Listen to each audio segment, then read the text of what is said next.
Hello and welcome to Stocks Down Under. My name is Mark Kenneth. I'm one of the co-founders, and today we're joined by the CEO of BrainChip, Sean Hare. Morning, Sean. Morning, Mark. We've spoken before, about 18 months ago, I think, hmm about BrainChip, obviously. But for people that don't know BrainChip, just talk us at a high level through what the company does. Sure. What we do at BrainChip is we create intellectual property for people that are going to create custom chips that can do AI inference on the edge. And when we say the edge, that means outside the data center. And there's a big movement in the industry to go away from everything in the data center to inference outside the data center. hmm So things, whether that's automobiles, medical devices, hearing aids, things like that, industrial applications. So we create intellectual property for people that want to build custom chips. Specifically, what we do, we have a way of doing this which is called neuromorphic. We're the first company in the market to commercialize a neuromorphic approach. Right. And in terms of commercializing the technology, can you talk us through the model there? How does that work? Sure. Our model is very simple, like all licensing or IP companies. We sell a license originally. We charge some support and engineering for people who need help building their chips. And when the chips come off and are created, we collect royalties. It's a business model that over time creates a very attractive P&L. Right. And recently you announced the second generation of Akida, which is the actual product. hmm Tell us how that's different from the first generation and what it allows customers and prospects to do that they couldn't do with the first generation. Sure. I mean, that's a wonderful question, something I could talk about all day. If you look at my comments I made at this last year's AGM, Generation 1, as we call it, the first release of IP, is a world-class product. However, it's very narrow in its hmm functionality or very narrow in its use case. So we have some customers and prospects there, but when I talk about the pipeline later on, the majority of us interested in Generation 2 and why. Some of the things we did in Generation 2 were at the customer request, meaning, hey, we want certain things that you don't do in there. Specifically, a lot of the industry is on 8-bit support, and we were on 4-bit support. hmm So now we do 8, 4, and 2. So that's a big thing. Some customers just say, hey, my models are on 8-bit. I want to keep them in 8-bit. So we did that. We included long-range skip connections, which is something that the industry What's a wants. long range skip connection? What is a long-range skip hmm connection? It's a term when you talk about the ability to do certain things with models without getting overly technical, but it's a very common way to do things, and we needed to include that. Right. We support PyTorch or Onyx PyTorch. Most of the models in today's world are created in two major frameworks, TensorFlow hmm or PyTorch, and now we support Onyx PyTorch, which is critical. So if anybody has a model, it's easy to put it onto Akida, okay? Right. So those are the things that kind of we've said, okay, the market spoke to us, customers spoke to us, said, please include these functionalities. So we've done that. Secondly, then we included some breakthrough kind of algorithm with called TENS, which is the ability to do things with element of time called spatial temporal neural networks. hmm When you read some of the materials, the breakthroughs are incredible. The ability to do much more with less, lower power consumptions, less parameters, and outstanding performance. So we're seeing a lot of interest in the pipeline for TENS, and we've also included something called an encoder for vision transformers. So that's a lot of things that people can do that they couldn't do before. Right. And so if we bring that down to what we can see in everyday products, for instance, everyday functionality. So bring it really down to say products. Sure. Where would we see Akida in a couple of years? In what type of products and how? And looking at those products, what does Akida allow that particular product to do hmm that wasn't available before? Sure. So, typically when people engage with us, they start with an idea in mind. They have a product and they want certain types of functionality in it. They want some AI inference capability, and they want to do it outside the data center. They don't want to have a network connectivity. They don't want to have large power. So they want to do something. So I can just talk about some of the customers and things that we talk to. We're seeing interest for things in hearing aids, such as denoising and hmm clarification. We see things from customers and interest in industrial for IoT or vibration analysis to say, hey, here's the signature for preventive maintenance. We're seeing interest for wearables, such as I'm wearing on my hmm wrist right now. We see interest in automobiles in various parts of the automobile.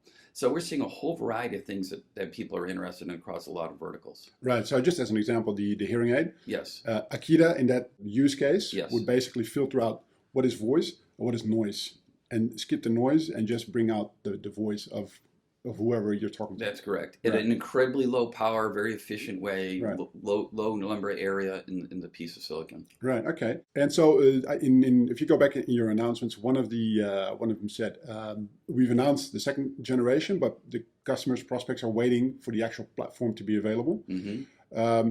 So, in terms of engagement, in terms of traction, what are you seeing now that is say different from a couple of months ago? If I look across our pipeline of all the engagements, about more than half, much more than half, probably three-quarters of it is all around Generation 2. So that tells me it's something that people really, really wanted to have. Right. So the interest level is incredibly high in Generation 2. If you look at the analyst reports that we got and we announced Generation 2, overwhelmingly favorable and very strong position in the market. Right. And how far along in your sales funnel would you say some of these prospects are? Because it's one thing to be interested, Hmm. and a second to look at it and start testing with it. But at the end of the day, of course, you want revenues out of that. Sure. So can you shed some light on the sales funnel for some of these Sure, some sure. of these groups? So these are very serious engagements. These are engagements with customers that have timelines to create product. So they're not just saying, "Hey, show me this and let's figure out if there's something to do." Right. Many of these customers have real projects. I have a date somewhere out in the future to get something done Hmm. with a timeline. We're going to create an evaluation. We've got budget to do that. So they're very serious engagements. And then when we engage, that takes a fair amount of time. Typically, it starts with a customer sharing their models with us. We'll run some models and share the performance data with them and say, "Here's what you could expect from us." And so we do it that way. In addition, then we might turn over a board or a system and let them run themselves. So they take a fair amount of time, but we're deep in several engagements. Again, what I want to point out is these aren't just explorations, they're projects where people have defined budgets and defined timelines. Right. Yeah. And so you don't do that unless you're very serious about actually implementing that. Yeah, because it's going to take a fair amount of resources on their half too, right? Right. They're going to have to dedicate some technical resources to do these evals. Right.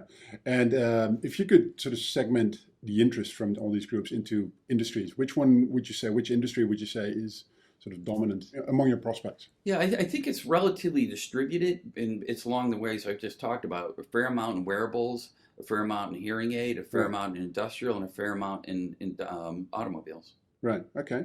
And one of the initial deals, I think it was Mega Chips, that was probably 2 years ago almost. That was one of the big ones in terms of the first license fees coming in, right?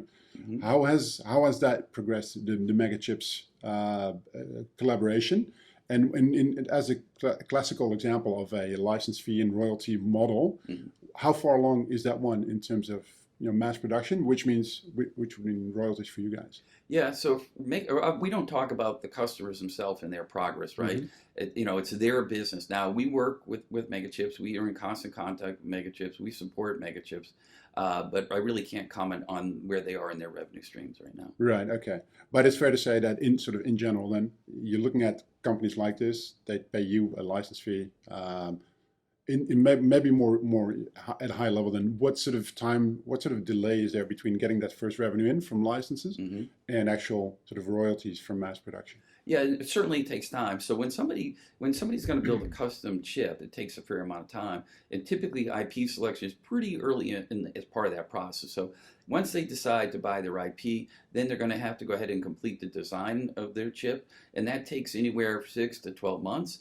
And at that point, then of course, when the chip comes back, they're going to do some tests, QA, and then eventually it goes into their end product, and then it goes out to market. So it could be well over a year, 2 years at times. Right. Okay. If we change focus a little bit to the balance sheet, so I noticed you've got about 17 million in cash. You're burning roughly 4 a quarter. Mhm. Can you remind us of the deal or the structure of the deal with LDA Capital for your funding purposes? Yeah, sure. Though before I do, I want to add one more thing, if I could, to the last Yeah, comment, sure. because I've got a lot of questions on this trip that I'm on right now about a recent announcement we did on a commercial model. We announced something with a system integrator called VVDN. And in that, VVDN is going to create an edge box. An edge box is going to be very small in its form factor. It's going to include our chip, the Akita 1000, in that chip, in that box. The box will be used for all kinds of use cases. Some of it could be for security, some could be for retail monitoring and things like that. It'll be sold predominantly by VVDN. We will sell it as well. Mhm. We're not going to sell it in volume with our salespeople. We're going to put it up on our website for people who want to buy it. So people have asked me repeatedly, is that a change in our business model to a chip versus IP? The answer is no. We're doing that for a couple of reasons.